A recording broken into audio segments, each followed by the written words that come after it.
Good Erev Shabbos, everybody. Welcome to Jerry's Corona Contemplations / Parsha Ponderings for Parsha Shlach. Yes, it is still Corona time. It is getting better, thank God, every day. See, I'm still touching my face, but it is getting better, but there are still hanchayot, and there are still restrictions, and this will continue. We're keeping it at Corona Contemplations until the coronavirus is a thing of the past. So let us proceed with Parshat Shlach. And this is going to be a quick but hopefully meaningful Dvar Torah.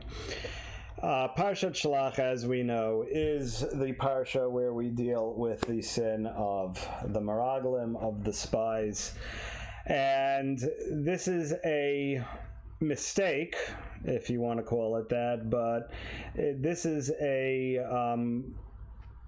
This is, I don't even know what the word is. This was a big error on the part of Am Yisrael that we are still paying for even today. As a matter of fact, pretty much of all the tsuris that has occurred to Am Yisrael in the past couple of 1,000+ years was directly result, you can draw a straight line to the Chet HaMeraglim, to the sin of the spies. And let me tell you what I mean by that. So let's look at the scenario. What's going on? The Bnei Yisrael were in the desert, right? They're about to go into Eretz Yisrael. And they had already gone through the sin of the golden calf, which we'll discuss in a couple of seconds. And they're ready to head up to Canaan and start the battle for Eretz Yisrael. And the people say, let's send us spies. We'll send out spies and draw up a battle plan, which... not a bad idea, right? I mean, it's you got to do a hishtadlus, right? You have to do a hishtadlus, and reconnaissance is certainly an accepted military tactic. Nothing wrong. So Hashem says, all right,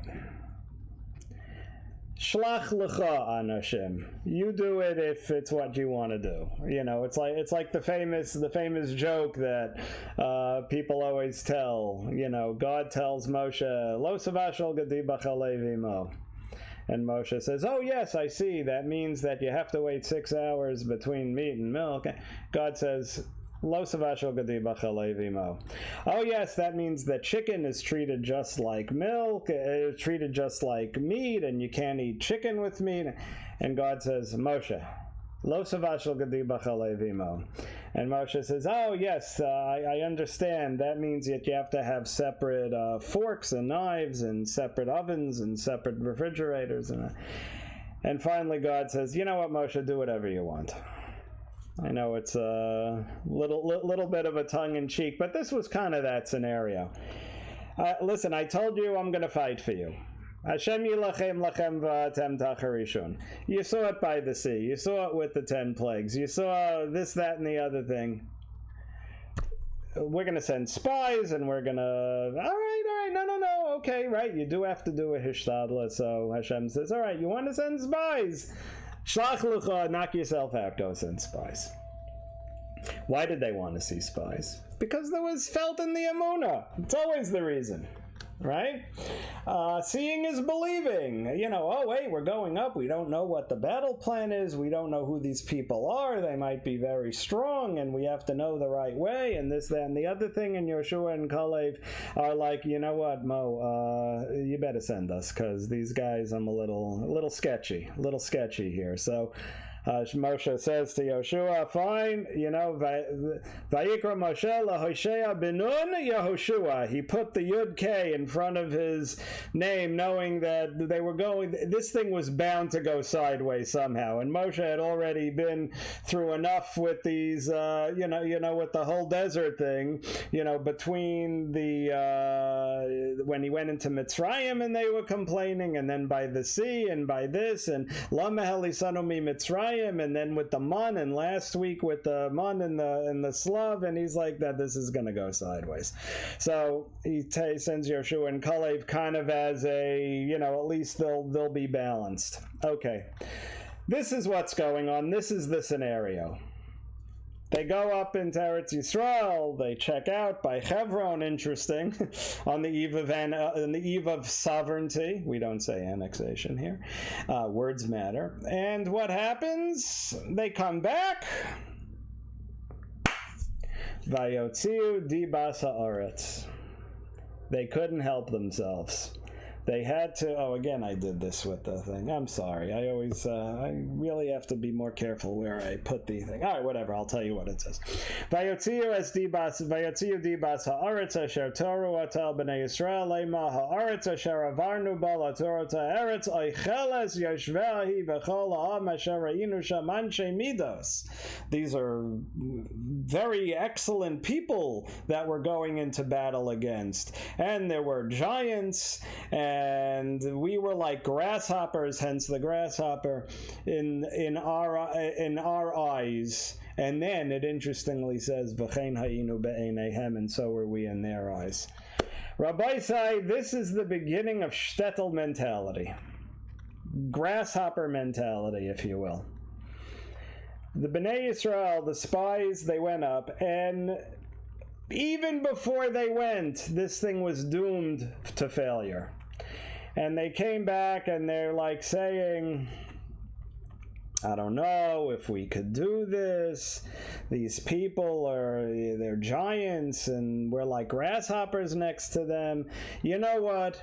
Better we should stay in the base medrash in the desert.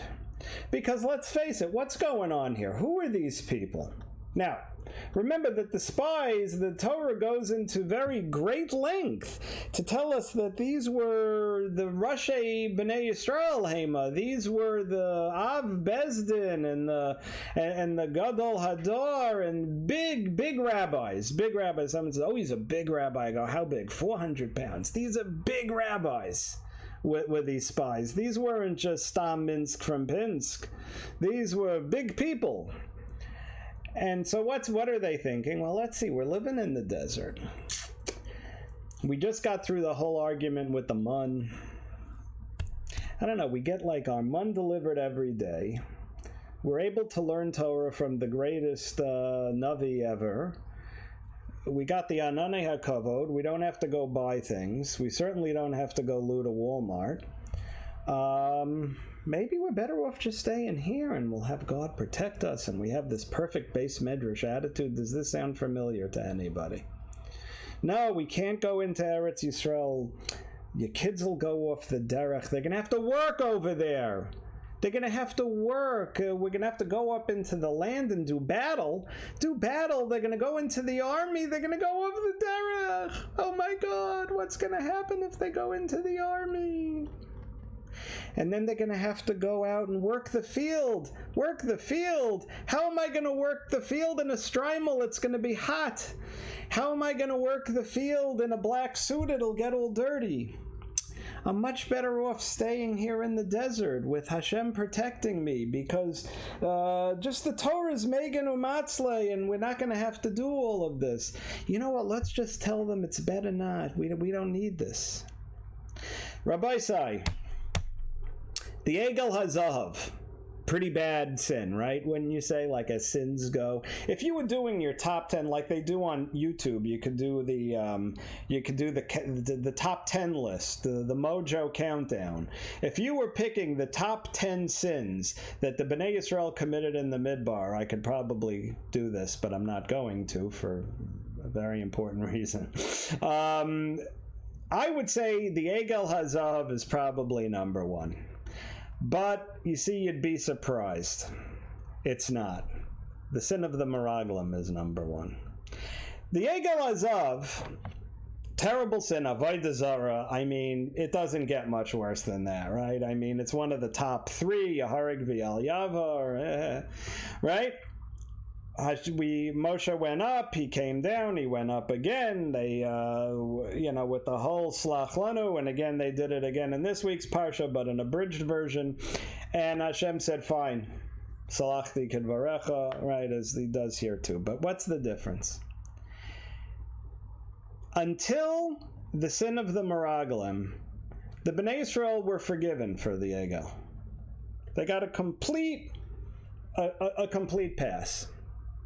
Right, there were people who died from it, of course. Right, the Bechora lost the Kahuna. It came to my people, the Levi. I'm also a Bechor, so like I've said, I'm good either way. But the people that sinned, and not only the people that sinned, the spies themselves died, except for Yoshua and Kalev. But the people that accepted the report, listen to this, all had to die in the Midbar. And they were not able to go into Eretz Yisrael. Who went into Eretz Yisrael? Their children. So, yeah, they were forgiven. We eventually went into Eretz Yisrael, but it wasn't the same people. And we are paying for this sin today. And every generation we are paying for this sin. Rachmana litzlan. Why? Because the situation on the ground hasn't really changed. It hasn't changed. It really hasn't changed at all. In every generation, we go through the same exact problem. There were very good reasons that the spies gave for not entering Eretz Yisrael, whether it was the military, whether it was religious, whether it was food, whether it was relatives, whether it was elderly parents, whether it was parnasa. They were all very good reasons, but there were reasons. And when Hashem said Shlach lecha, what he was really saying is, Bubby, I got this. I love this. I got this. I don't need your help. I can take care of it. You want to send spies? You want to play big boy army? Fine, play big boy army. You can go. You could even call them a recon unit. We'll call them recon. We'll get them special berets, a special color. Do whatever you want. But at the end of the day, you have to realize Hashem yilachem lachem va'atem tacharishun. Baruch Hashem. We're in Israel, we're coming up on, 14 years now, Baruch Hashem. 13 years. Feels like longer. Time flies when you're having fun. My son, Dovi, my daughter, Goldie, have served in the IDF. My son, Moshe, Be'ezrat Hashem, is going into the IDF. Our sons-in-law, our wonderful sons-in-law, Asaf, and our son-in-law Yochi, he served in the Air Force. Asaf was in Givati, combat unit, very serious combat unit. They can all tell you one thing. As wonderful and as respected as the IDF is, and they are, not taking anything away from them, Hashem yilachem lachem. Because if you had to depend on the bureaucracy of the big bureaucracy that is the IDF, or any army, as friends of mine that served in the U.S. Armed Forces can tell you as well, this is all being controlled from the on high with the capital H. So, yes, in every generation, there are reasons. Some of them are good reasons. But we have to be honest with ourselves. Are we really, when we look in the mirror, telling ourselves the truth? Where do we really belong? Rav Zachariah Wallerstein Shlita posted a shir this week. Fantastic. Saying, after what's going on in the United States, between whether it's COVID, that's here too, the corona contemplations, or I think what was more jarring over the last week or so has been the race riots. And finally, Rav Zachariah Wallerstein says, you know what? We don't belong here. He's in the States. We got to go home. Like, good morning. I mean, listen, kol hakavod, because the number of people that I hear that actually say something about it are painfully few and far between. But he says, people, we gotta go. It's time. I mean, it was time 70 years ago, it was time 2,000 years ago, but it's always time, and there's always reasons. But it's interesting, I saw some very interesting feedback on Facebook and other places saying, you know, you don't want to go for the wrong reason, and if you go out of fear, then it's not a good reason. On this week's Parsha, no less. What do you mean if there's not? There's always a good reason and there's always a bad reason, and there's never a bad reason to do the right thing. You want to go for, all right, it'll be a good reason later down the road. Don't worry about the reasons, go. You'll work out the reasons later. Yes, you have to have a plan. You want to do the spies, but realize that what you're doing is just a hishtadlus. People say to me, oh, well, you came to Israel because you're a Zionist and because you wanted a... Yeah, that's all true. I wanted my children to grow up in Eretz Yisrael. This is a mitzvah saseh d'oraisa, to live in Eretz Yisrael. It's not what my quarter acre of land in Edison, New Jersey, with the pool and the hot tub. You think I left that for the great Gashmias? No. We're here because this is where Hashem wants us to be, and there's no bad reason. There are no bad reasons. They're all good. And there are some good reasons for not coming, but they're all bad at the end of the day. Grasshopper mentality. It's been going on for thousands of years, and it's still going on, and it's still a problem. And we have to get that out of our heads. And as you see, the Meraglim, with the little graphic I have on the right, going into the modern state of Israel, we have to realize that if we're going to be those Meraglim and bring that great fruit, just remember, Tova ha'aretz me'od ma'od. You want to be honest with people, tell them what the challenges are? Absolutely, very good idea. Do it offline. Do it in a private message. And make sure that the people understand what you're saying and that it's not taken out of context. Maybe that's a conversation that's better to have over coffee or a scotch or a glass of wine, and not in a text message. Because the cost of that can be very expensive. And it's like I said, it's a price that we are still paying to this day. Let's get that message into our head and make sure not to continue to repeat the Chet HaMeraglim, even now in 2020. Rabbi say Shabbos hi makar habracha. Shabbos is the source of all blessing. Everybody have an absolutely wonderful Shabbos. Don't roll on Shabbos, as Walter reminds us. Zachar et Yom HaShabbat L'Kadsho. Enjoy Shabbos. This is going to be Shabbos Shlach, so let's sit at the table and sing wonderful Zmirot and sing songs about Eretz Yisrael and tell our friends and our relatives, Rabbi say Higia Hazman Lavo Habaita.